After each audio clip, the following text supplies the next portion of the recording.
Assalamualaikum warahmatullahi wabarakatuh.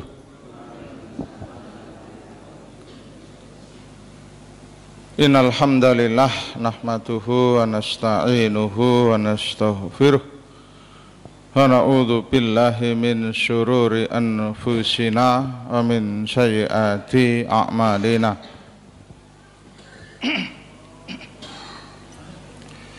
May yahdihillahu fala mudilla lahu wa may yudlil fala hadiya lahu.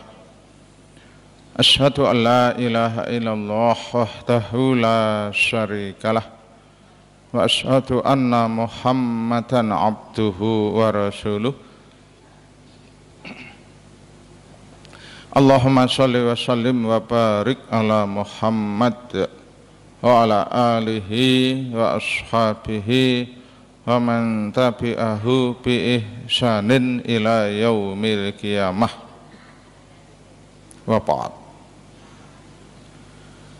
Jamaah rahimakumullah, kita lanjutkan kajian kita masih tentang salat tatawu atau salat sunnah nggih. Ada satu hadis yang kemarin terlewat nggih, yang baru saya ketemukan lagi, ya baru ingat. Nah, kemudian saya cantumkan di sini mengenai keutamaan ya, atau diantara fadilah ya, salat sunnah ya. Hadis riwayat Imam Ahmad nomor sekian dan Imam Bukhari ya, nomor sekian, yang bersumber dari Abu Musa al-Ash'ari ya. Diriwayatkan awalnya oleh Abu Burdah, ini seorang tabi'in. Nah, Abu Burdah mengatakan sami'tu, aku mendengar Abu Musa al-Ash'ari, maksudnya Abu Musa al-Ash'ari radhiyallahu an miraron yakulu, berkali-kali mengatakan, yaitu bahwasanya telah bersabda Rasulullah sallallahu alaihi wasallam, idza maridul abdu, jika seseorang sakit, seorang hamba sakit, au safaro, atau sedang safar bepergian, maka kutibalahu minal ajri, maka dicatatlah baginya dari pahala misluma kana, sebagaimana yakmalu yang ia kerjakan mukiman sohihan, ketika ia mukim tidak kemana-mana, sohihan ketika sehat. Nah, maksudnya begini, jadi ketika kita sehat, ketika kita tidak kemana-mana, mukim, kita biasa mengerjakan amalan-amalan sunnah, apakah puasa, apakah sholat. Kemudian kita sakit, kita tidak bisa mengerjakan yang sunnah tadi, atau kita safar, tidak mengerjakan yang sunnah karena yang wajib saja dikosor. Nah, maka pahalanya tetap dicatat. Nah, itu maksudnya. Nah, maka kita manfaatkan. Jadi kalau kita terbiasa mengerjakan sunnah, suatu saat kita ada udzur, ada halangan, nah maka apa yang biasa kita kerjakan ketika kita sehat, ketika kita mukim, nah itu tetap dicatat.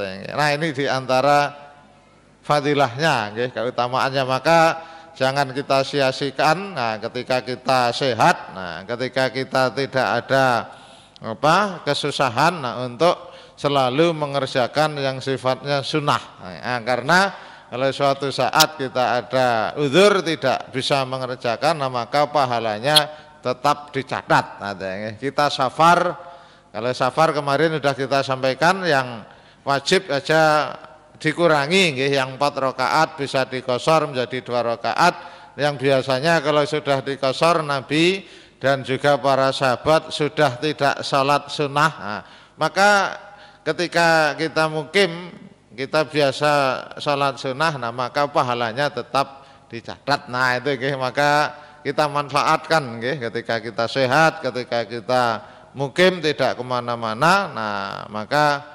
amalan-amalan sunnah selalu kita usahakan untuk kita kerjakan. Apakah yang rawatib atau salat-salat sunnah yang lain. Nah, begitu ini tambahan saja. kemarin agak terlewat nih, atau kehapus dulu nih, hadisnya kehapus. Baru tadi saya ingat deh, kayaknya ada satu hadis yang kok tidak terlihat di tulisan ini. Nah, maka tadi saya masukkan. Nah, kita lanjutkan. Kemarin terakhir mengenai salat qabliyah zuhur dan ba'diyahnya. Nah, kita lanjutkan. Rawatib kemarin sampai ke qabliyah zuhur. Qabliyah zuhur kemarin sudah. Nah, sekarang yang ba'diyahnya.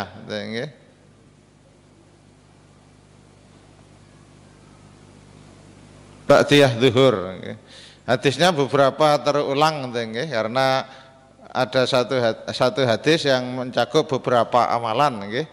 Yang pertama hadis riwayat yang bersumber dari Ibnu Umar, riwayat Imam Bukhari dalam kitab Al-Jumu'ah, yang 10 rakaat yang selalu dijaga oleh Nabi, yaitu 2 rakaat sebelum zuhur, 2 rakaat setelahnya, 2 rakaat setelah maghrib di rumah, 2 rakaat setelah isya, dan 2 rakaat sebelum subuh. Ini 10 rawatib yang selalu dijaga oleh Rasulullah, yang sering dikenal dengan sunnah muakkadah. Kemudian berikut dari Ummul Mukminin Aisyah radhiyallahu anha, beliau bercerita, karena adalah Rasulullah sallallahu alaihi wasallam yusolli fi baiti, salat di rumahku qabla zuhri, sebelum zuhur arba'an, 4 rakaat. Suma yahruju, kemudian beliau keluar menuju masjid, fayusalli bin nas, kemudian salat bersama para sahabat, bersama orang-orang. Suma yadkhulu, kemudian beliau masuk lagi ke rumahku, fayusalli rakaatain, kemudian salat 2 rakaat. Wa kana yusalli bin nas maghrib, beliau ketika maghrib salat bersama para sahabat, para jamaah. Sumayat hulu, kemudian masuk ke rumahku, fayusalli rakaatain, kemudian salat 2 rakaat. Wa yusalli bin nas al-isya, kemudian Rasulullah salat dengan para sahabat salat isya, kemudian masuk rumahku, kemudian salat 2 rakaat.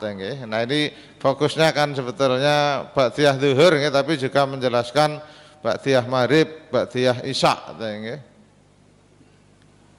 Hadis yang lain ini hampir sama, kita lewati aja. Dari Ummu Habibah sekarang, annaha, bahwasanya beliau sami'at, mendengar Nabi sallallahu alaihi wasallam bersabda, man shalla arba'a raka'atin, barang siapa salat 4 rakaat qabla zuhri, sebelum zuhur, wa arba'an ba'daha, dan 4 rakaat setelahnya, haramallahu alaihin nar, Allah mengharamkan baginya neraka. Nah, ini biasanya kalau sudah mengerjakan itu biasanya sholat-sholat yang lain juga dijaga. Ini hanya salah satu yang menyebabkan seseorang terbebas dari neraka. Keutamaannya tadi sudah di atas, yang juga termasuk keutamaan sebelum zuhur, ini hampir sama. Yang pertama di sini tentang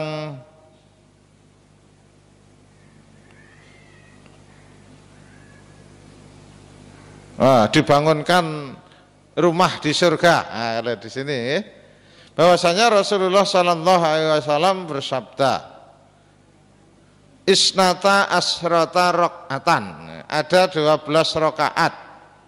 Man shallahunna, barang siapa yang salat 12 rakaat tersebut, banallahu lahu baitan fil jannah, maka Allah akan membangunkan rumah baginya di surga. Arba'a rakaatin qabla zuhri, 4 rakaat sebelum zuhur. Wa raka'ataini ba'da zuhri, 2 rakaat setelah zuhur.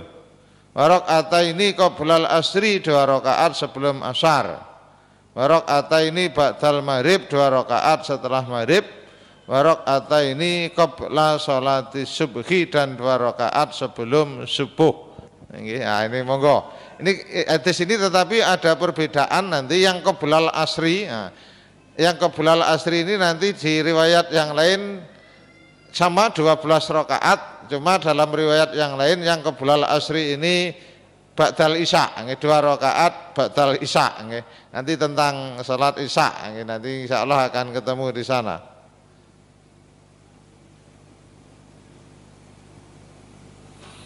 Salat qabliyah dan ba'diyah zuhur adalah saat di mana semua pintu langit dibuka. Pada saat itu amal baik akan naik, gitu ya. Bahwa Rasulullah Shallallahu Alaihi Wasallam salat 4 rakaat sesudah matahari tergelincir, masuk zuhur berarti sebelum salat zuhur, dan beliau bersabda, sesungguhnya inilah saat pintu-pintu langit dibuka. Dan aku ingin agar yang naik dari diriku pada saat ini adalah amal yang solih. Nah, itu, jadi amal-amal akan naik pada waktu itu. Nah, maka Rasulullah mengerjakan qobliyah zuhur 4 rakaat. Qobliyah Jum'ah ya sekarang. Qobliyah Jum'ah ini berbeda dengan qobliyah zuhur atau yang lain. Nah, karena kalau qobliyah zuhur itu dilakukan setelah masuk waktu zuhur atau biasanya setelah muadzin mengumandangkan adzan. Tapi kalau qobliyah Jumat ini belum masuk zuhur sudah boleh dikerjakan. Pokoknya begitu mendatangi masjid untuk salat Jumat, selama khatib belum naik mimbar, nah maka salat semampunya. Nah, di sini hadisnya. Nah, itu yang membedakan. Maka ada yang mengatakan istilahnya bukan qobliyah Jumat, tapi prinsipnya salat begitu mendatangi masjid di hari Jumat. Ada yang memberi istilah salat intidhar, salat menunggu khatib berkhutbah. Di beberapa buku diistilahkan salat intidhar, di salat menunggu. Yang dimaksud menunggu khatib naik mimbar untuk berkhutbah. Hadis riwayat dari Abu Hurairah, riwayat Imam Muslim, Imam Tirmidzi, Abu Dawud dan yang lain. Dari Abu Hurairah bahwasanya Rasulullah Shallallahu Alaihi Wasallam bersabda, man ihtasala, barang siapa yang mandi di hari Jumat, summa atal jumu'ah, kemudian mendatangi Jumatan. Nah, kalau saya nerjemahkannya Jumatan, menghadiri majelis Jumat. Fasallama kuddira lahu. Nah, di sini. Kemudian dia salat semampunya, rakaatnya tidak terbatas, semampunya, sesanggupnya. Selama khatib belum khutbah, salat semampunya. Mungkin datang jam 11 karena tidak banyak kegiatan. Sekarang zuhur itu kan jam berapa ini? 11.55 kan? Berarti kan lumayan panjang. Mungkin bisa dapat 10 rakaat, mungkin bisa dapat 8 rakaat. Nah, prinsipnya tidak ada batas berapa rakaat. Nah, karena dalam riwayatnya memang Rasulullah bersabdanya makuddira lahu, semampunya. Nah, begitu. Summa ansota, kemudian dia diam mendengarkan khatib berkhutbah hatta yafrugha min khutbatihi, sehingga khatib selesai dari khutbahnya. Summa yusolli ma'ahu, kemudian dia salat bersama imam khatib, maka ghufira lahu, diampunilah baginya dosa-dosanya, ma bainahu, antara Jumat itu, wa baina jum'ah ukhra, dengan Jumat berikutnya, wa fadlu salasati ayamin, dan masih ditambah 3 hari. Ini dosa antara Jumat ini sampai berarti hari Senin berikutnya, kan? Sampai hari Senin berikutnya, karena 10 hari berarti kan, antara Jumat dengan Jumat berarti kan Jumat Kamis 7 hari, ya berarti sampai hari Ahadnya, karena plus 3 hari. Karena dalam hadis secara umum yang namanya pahala itu dilipatkan 10 gitu. Ya, kalau di antara Jumat dengan Jumat berarti kan 8 hari, kalau ditambah 3 hari, nah bisa juga 11, okay? Sampai hari Seninnya berarti. Tapi wallahu alam mana yang betul, okay? Tapi yang jelas pahalanya dilipat gandakan, okay? Dosa-dosanya diampuni. Okay? Berikut dari Nafi', okay? Yang menceritakan tentang amalannya Ibnu Umar, yaitu Abdullah bin Umar. Tapi kalau Ibnu Umar, nah ketika memahami makudiro lahu tadi, bukan sebanyak-banyaknya, tetapi yutilus sholah, adalah Ibnu Umar memanjangkan sholatnya qoblal Jum'ah, sebelum Jumat. Nah, di sholatnya lama, kan? Wa yusalli ba'daha rakaatain, dan beliau sholat setelah Jumat 2 rakaat fi baitihi, di rumahnya. Wa yuhaddisu, kemudian beliau menceritakan anna bahwasanya Rasulullah sallallahu alaihi wasallam karena yaf'alu dzalika, mengerjakan seperti itu. Nah, itu kalau yang bersumber dari Ibnu Umar. Tapi kalau yang bersumber dari Abu Hurairah, bukan memanjangkan tetapi semampunya. Nah, semampunya ya kalau saya memang bisa dua-duanya, mau setiap 2 rakaat salam tapi banyak rakaat, tidak panjang-panjang, atau memang membaca ayatnya panjang sampai mendekati imam melaksanakan khutbah. Nah, monggo prinsipnya panjang, baik banyak rakaat ataupun 2 rakaat tetapi bacaannya panjang, karena memang ada 2 hadis itu. Kalau yang dari Ibnu Umar memanjangkan salatnya, kan?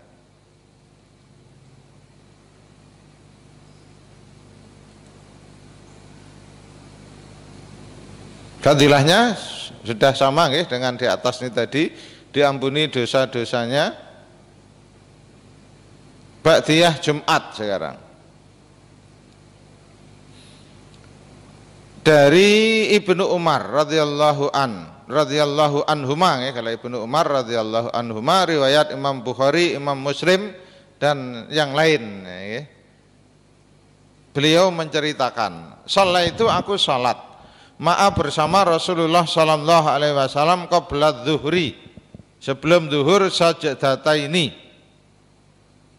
2 sujud, yang dimaksud 2 rakaat, wa ba'daha sajdataini, dan setelah zuhur 2 rakaat juga, wa ba'dal maghrib sajdataini, dan setelah maghrib 2 sujud. Sekali lagi, yang dimaksud sujud di sini sebetulnya rakaat, karena kalau 2 sujud berarti kan cuma 1 rakaat. Karena kembali ke hadis yang lain, nah, setelah maghrib 2 rakaat.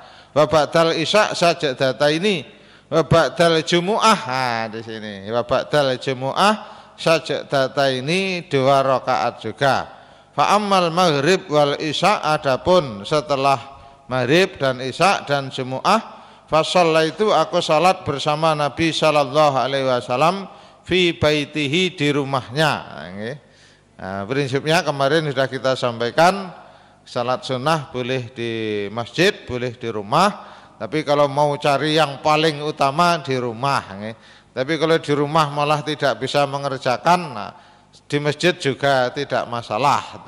Tapi kalau cari keutamaan yang paling utama, nah memang di rumah. Jadi kalau di rumah sekali lagi malah tidak bisa mengerjakan, nah maka kaidahnya mala yudrak kulluhu la yudrak kulluhu.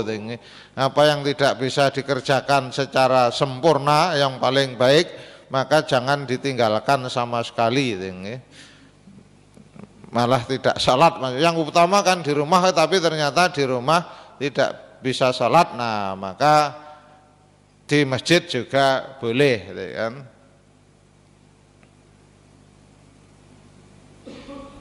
Jadi hadis ini sudah dibaca di atas, 2 rakaat. Nah, Ibnu Umar tadi memanjangkan salat sebelum Jumat. Nah, Jumat juga ada 2 riwayat, setelah Jumat boleh 2 rakaat, boleh 4 rakaat. Dari Abu Hurairah, qala Rasulullah sallallahu alaihi wasallam, idza shalla ahadukumul jumu'ah, jika salah seorang di antara kalian salat Jum'ah, fal yusalli ba'daha arba'an, maka salatlah setelahnya 4 rakaat. Nah, ini riwayat Imam Muslim, Tirmidzi dan juga yang lain. Jadi setelah Jumat boleh 2 rakaat, boleh juga 4 rakaat. Sebagaimana sebelum zuhur boleh 2 rakaat, boleh 4 rakaat. Demikian juga setelah zuhur ada yang 2 rakaat, ada juga yang 4 rakaat. Mungkin kalau pas waktunya slow, longgar, nah 4 rakaat. Tapi ketika waktunya sangat mendesak, 2 rakaat pilihan. Jadi yang namanya ibadah sunnah itu pilihan. Qobliyah asar sekarang. Karena sebagian kalangan masih ada yang mengatakan tidak ada qobliyah asar. Padahal ada beberapa hadis. Tidak hanya 1 hadis, qobliyah asar juga boleh 2 rakaat, juga boleh 4 rakaat.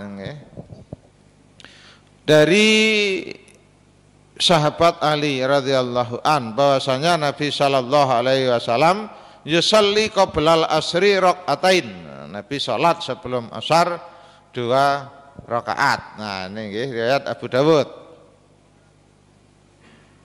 Nah, kalau di sini sama yang 12 rakaat tadi, wa rakaataini qoblal asri yang saya merahkan. Aduh, ini tidak kelihatan.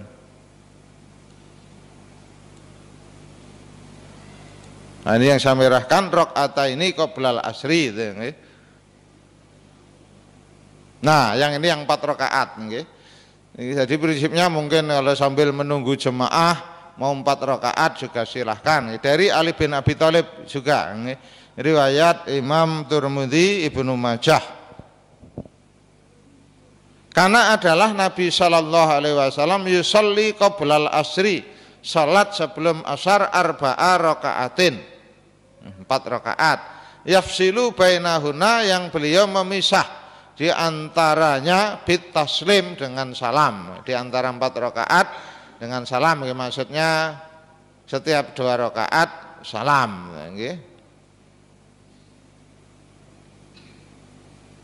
Bit taslim alal malaikatil muqarrabin. Di sini kalau di dalam terjemahnya salam itu adalah untuk para malaikat yang didekatkan. Waman tabi'ahum, dan orang-orang yang menyertainya, minal muslimina wal muslimin, dari orang-orang muslim dan mukminin. Tapi ada tambahan ini apa? Tapi itu yang dimaksud memang diantaranya dengan salam. Beliau membaca salam untuk malaikat muqarrabin. Jadi memang apa, salamnya kalau di sini di riwayat ini diperuntukkan untuk malaikat dan juga orang-orang yang berserta beliau, yaitu kaum muslimin dan mukminin. Tapi ini juga yang dimaksud memang apa, salam. Maksud 4 rakaat tidak langsung 4 rakaat, tetapi dipisah. Yafsilu, di sini yafsilu itu kan memisah. Jadi terjemahnya tidak ada kata-kata memisahnya. Jadi memisah di antara 4 rakaat itu dengan salam. Kemudian dari Ibnu Umar, rahimallah, semoga Allah memberi rahmat, merahmati seseorang yang salat qoblal asri, sebelum asar 4 rakaat. Nah ini kalau salatnya 4 rakaat, nah didoakan oleh Rasulullah semoga orang yang salat 4 rakaat nah dirahmati oleh Allah. Nah kalau waktunya cukup nih, tadi karena kadang kalau asar itu jedanya tidak terlalu panjang, kalau cukup gitu. Keutamaannya mengulang tadi yang di atas tadi, saya kira tidak perlu dibaca, sudah ada dalam hadis-hadis sebelumnya. Rahimallah, nah sudah. Qoblal maghrib, sekarang qoblal maghrib. Qoblal maghrib tidak dikerjakan, salat yang dikerjakan setelah matahari terbenam, karena kalau matahari belum terbenam termasuk waktu yang dilarang salat.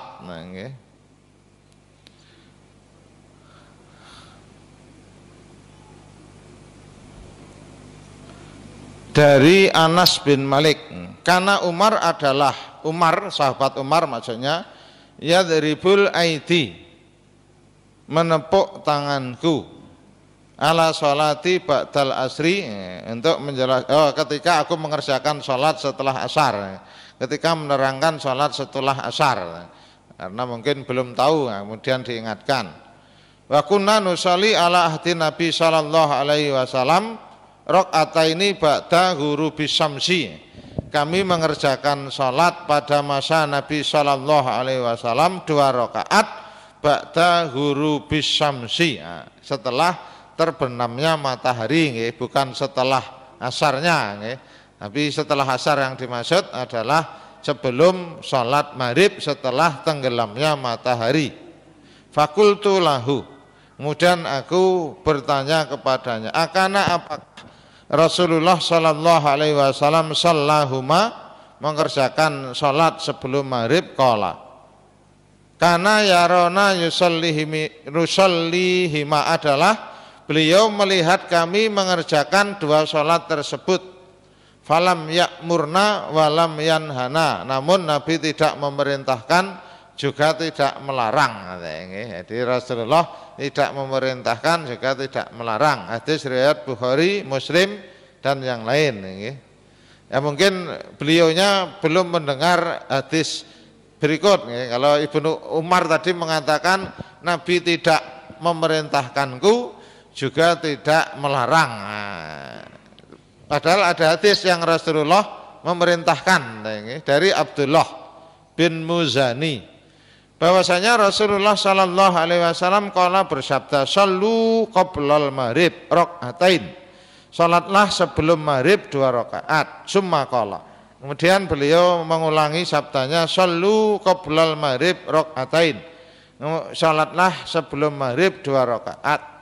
Summa qala, kemudian beliau bersabda, intas salisah, yang ketiga kalinya, liman sya'a, bagi siapa saja yang mau. Bagi siapa yang mau.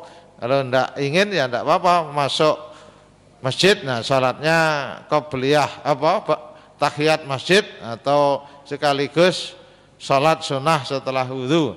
Karahiyatan, karena beliau khawatir orang-orang menjadikan sebagai sunnah muakkad yang dimaksud. Jadi kalau qobliyah maghrib, nah kalau di kitab-kitab fikih sering disebut qobliyah maghrib yang ghairu muakkad, jadi salat sunnah yang ghairu muakkad, kadang dikerjakan kadang tidak. Nah maka di hadis ini tadi Nabi mengatakan liman sya'a, bagi siapa saja yang mau. Nah keterangan yang saya merahkan, hadis yang saya merahkan ini, nah ini bukan sabda Nabi, tetapi penjelasan sahabat. Karena Nabi tidak senang atau khawatir kalau orang-orang menjadikan sholat sunnah yang diharuskan, yang muakkad tadi.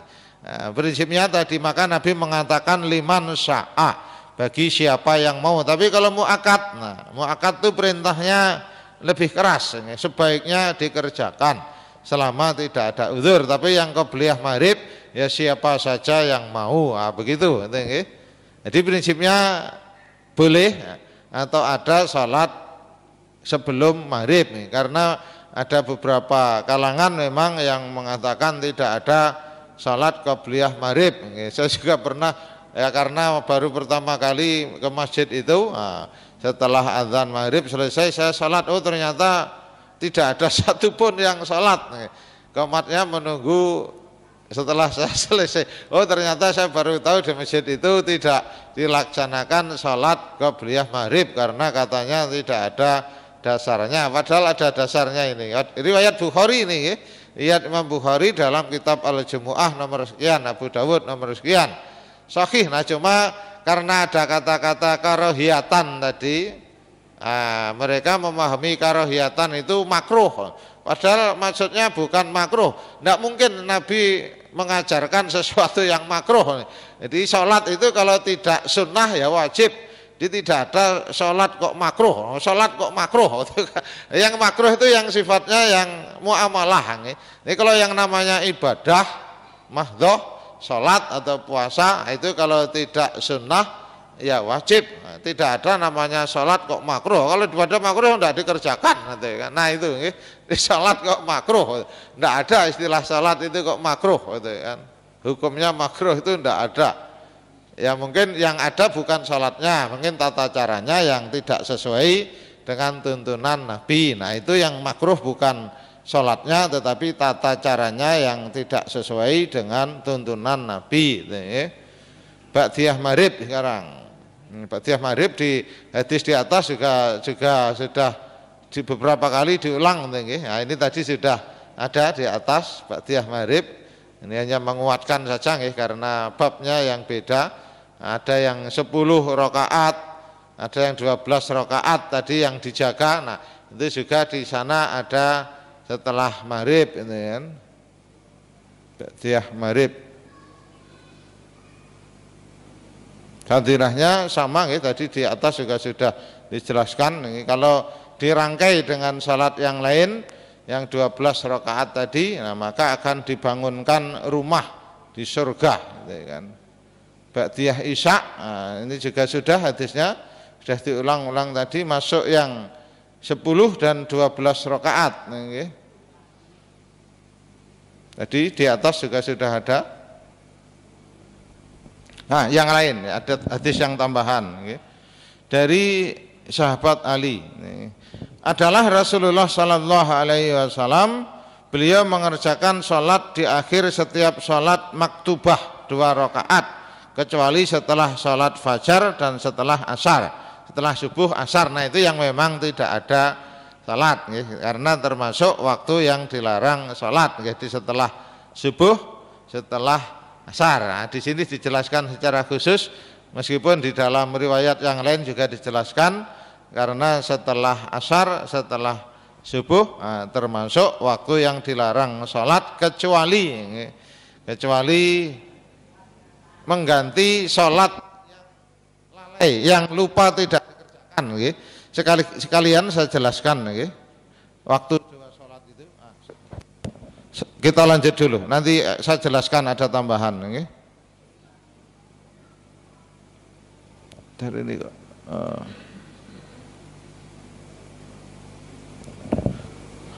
Setelah Isya bisa juga dikerjakan 4 rakaat. Dari Aisyah, pernah ditanya tentang salat Nabi di tengah malam. Aisyah berkata, beliau salat Isya berjamaah, kemudian pulang kepada keluarganya, lalu salat 4 rakaat, kemudian masuk ke tempat tidurnya dan tidur. Nah, jadi setelah Isya juga ada 4 rakaat. Kalau di rumah waktunya masih slow, tidak ada kegiatan, juga sehat, belum ngantuk, mau 4 rakaat juga ada contoh dari Nabi. Jadi setelah Isya boleh 4 rakaat. Tapi kalau yang tidak ada 4 rakaat itu yang setelah maghrib, yang setelah zuhur, setelah Isya, setelah Jumat, nah itu boleh 2 rakaat, boleh 4 rakaat. Tapi yang tidak ada keterangan yang 4 rakaat yang setelah maghrib. Kalau setelah asar, setelah subuh memang tidak ada salat. Nah begitu. Jadi yang boleh 4 rakaat tadi setelah maghrib, setelah Isya, setelah zuhur, setelah Jumat. Karena setelah Jumat itu hampir sama dengan zuhur. Keutamaan sama, jadi yang digabung dengan salat lain kalau sampai 12 rakaat dibangunkan rumah di surga. Nah, jamaah rahimakumullah, kemudian saya tambahkan tentang salat setelah asar, setelah subuh. Boleh salat di situ, tetapi bukan kebiasaan, tetapi karena mengganti sholat yang terlewat, yang tidak sempat dikerjakan. Qadha sholat sunnah. Nah, ini saya tuliskan tentang qadha sholat sunnah.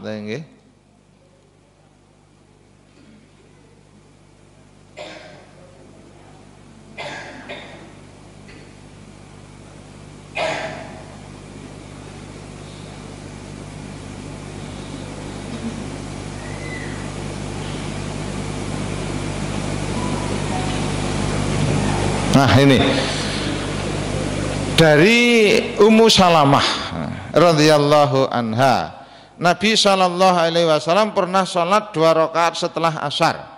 Lalu dia bertanya tentang hal tersebut, maka beliau bersabda, ya binta Abi Umayyah, wahai putri Abu Umayyah, ini panggilan Ummu Salamah, okay.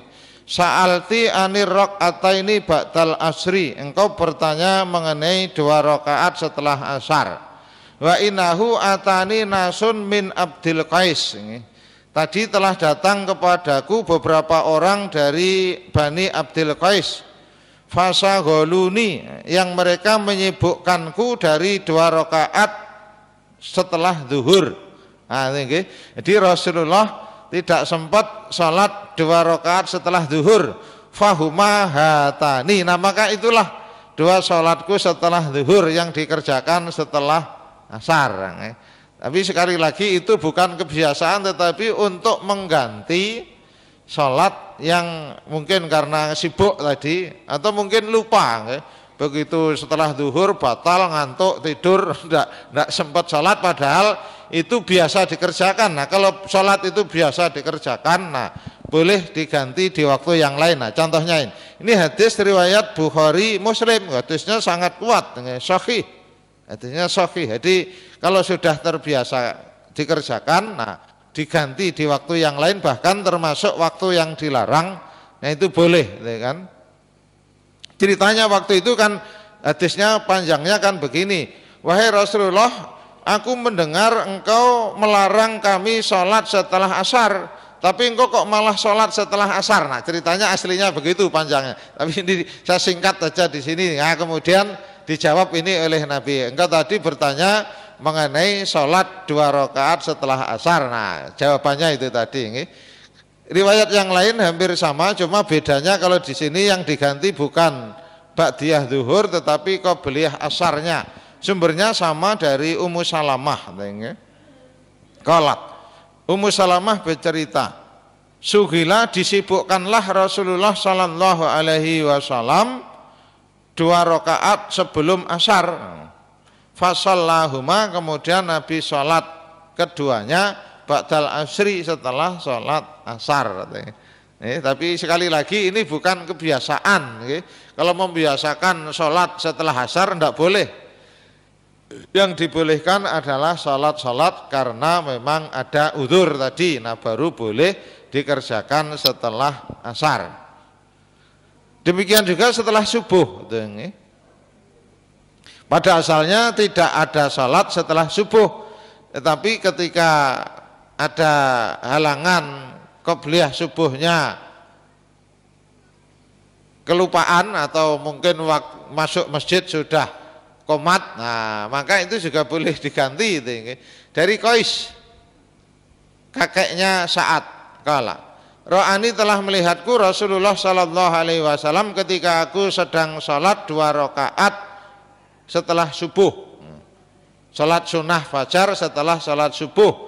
Faqala, kemudian Nabi menegurku, mahatani rakaataini ya Qais, wahai Qais, 2 rakaat ini sholat apa? Setelah subuh kan tidak ada sholat. Fakultu, aku pun menjawab, ya Rasulullah, wahai Rasulullah, ini lam akun sholaitu rakaatil fajri, wahai Nabi, aku tadi belum sempat sholat 2 rakaat sebelum subuh. Fahuma hatanir rakaataini, maka itulah 2 rakaat sebelum subuhku. Fasakata, maka diamlah Rasulullah sallallahu alaihi wasallam. Di Rasulullah tidak melarang. Nah, di diamnya Rasulullah, nah itu sebagai tanda setuju. Jadi karena bukan sholat secara khusus setelah subuh, tetapi sholat sebagai pengganti qobliyah subuh. Kan mungkin suatu saat kita ke masjid sudah iqomah, bangunnya agak kesiangan, sampai masjid sudah iqomah, ya sudah langsung mengikuti sholat isya, sholat ba'diyah subuhnya dikerjakan, qobliyah subuhnya dikerjakan setelah subuh. Itu boleh, tetapi kalau rata-rata masyarakat kita kan pahamnya tidak ada sholat setelah subuh. Nanti kalau sholat banyak yang negur biasanya kalau di masjid.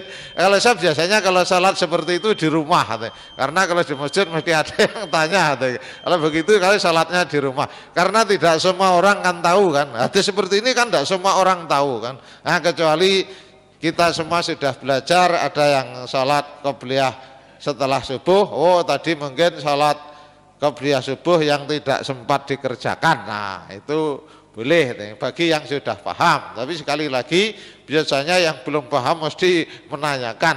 Nah demikian, semoga bermanfaat. Nah kemarin saya agak lupa ada pertanyaan, tapi pertanyaannya agak lupa karena pas setelah masjid. Nanti monggo pertanyaannya yang kemarin bisa dilewatkan WA, insya Allah pertemuan berikutnya kita sampaikan. Demikian, semoga bermanfaat. Assalamualaikum warahmatullahi wabarakatuh.